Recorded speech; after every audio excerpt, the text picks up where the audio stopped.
Halo teman-teman Bali Sruti, kembali lagi dengan saya Tirta. Kali ini saya tidak sendiri, saya bersama Ibu Teresia Iswarini selaku komisioner dari Komnas Perempuan.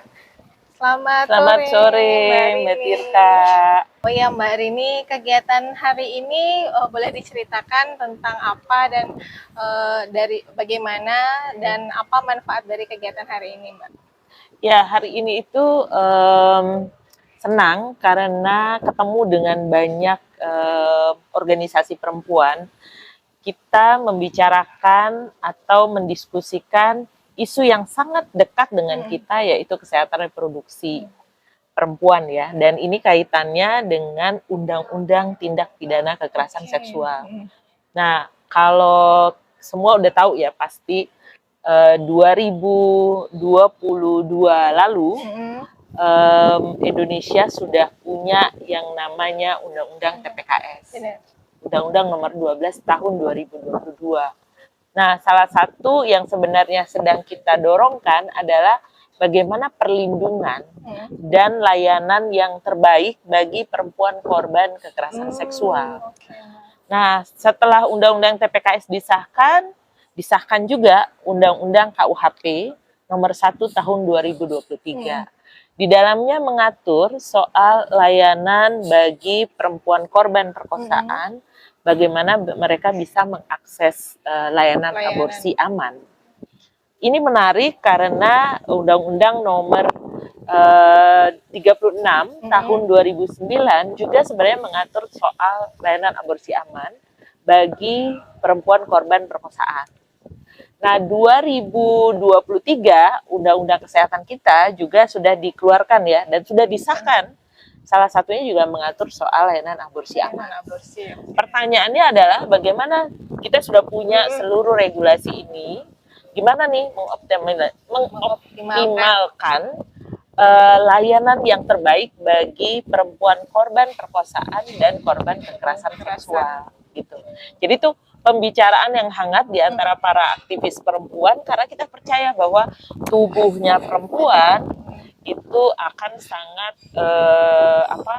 mantep ya kalau dibicarakan oleh kita para pendamping korban dan juga para aktivis perempuan yang sekaligus juga punya seluruh tubuh dan cash pro-nya ya saat reproduksi.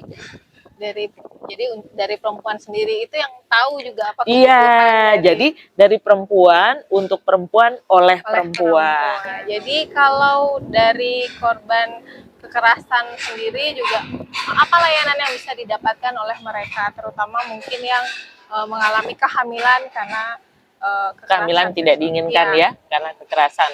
Pertama adalah kalau di dalam Undang-Undang TPKS, pengaturan ini Undang-Undang TPKS ini progresif ya, karena dia betul-betul mengatur hak korban dari mulai dia melapor kasus kekerasannya, selama persidangan atau selama proses mengakses keadilan, sampai dengan dia selesai dari pengadilan. Jadi kita punya satu paket nih, akses para korban kekerasan seksual dapat mengakses keadilan dan pemulihan selama proses berlangsung.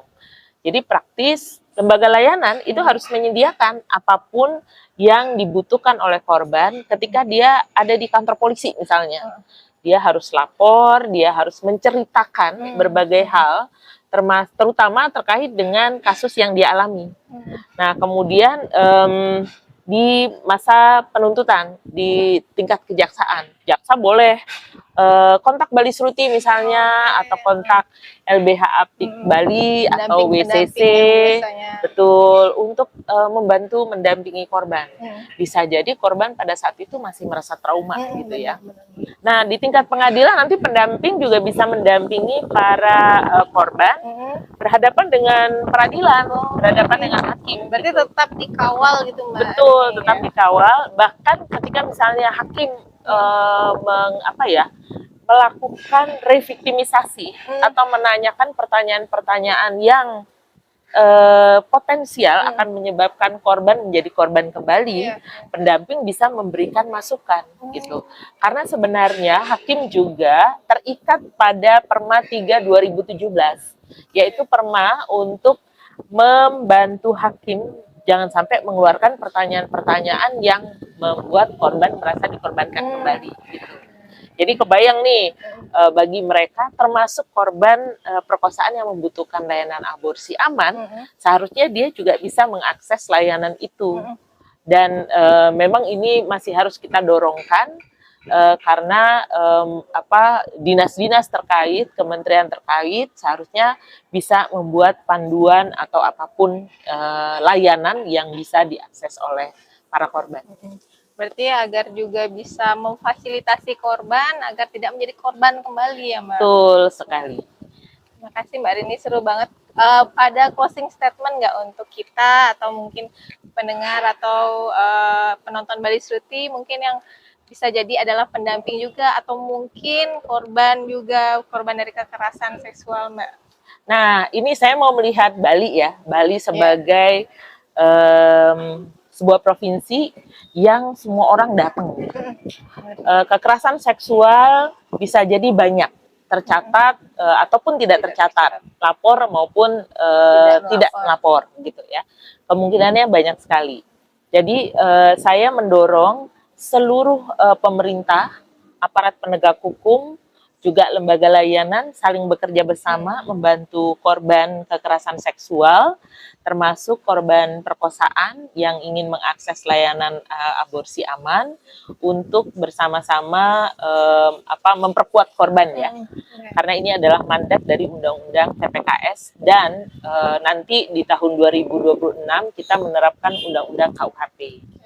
Nah, selain itu juga memastikan bahwa semua pihak ini kerja kolaboratif, kerja sinergis antar berbagai pihak sepenuhnya demi korban. Jadi benar-benar optimal memberikan fasilitas untuk korban. Betul. Oke, terima kasih Mbak Rini atas Sama-sama penjelasannya. Mbak Tirta. Terima kasih teman-teman Bali Sruti sudah mendengarkan siaran hari ini. Jangan lupa like, subscribe, dan komen di Instagram Bali Sruti. Sampai jumpa. Dah.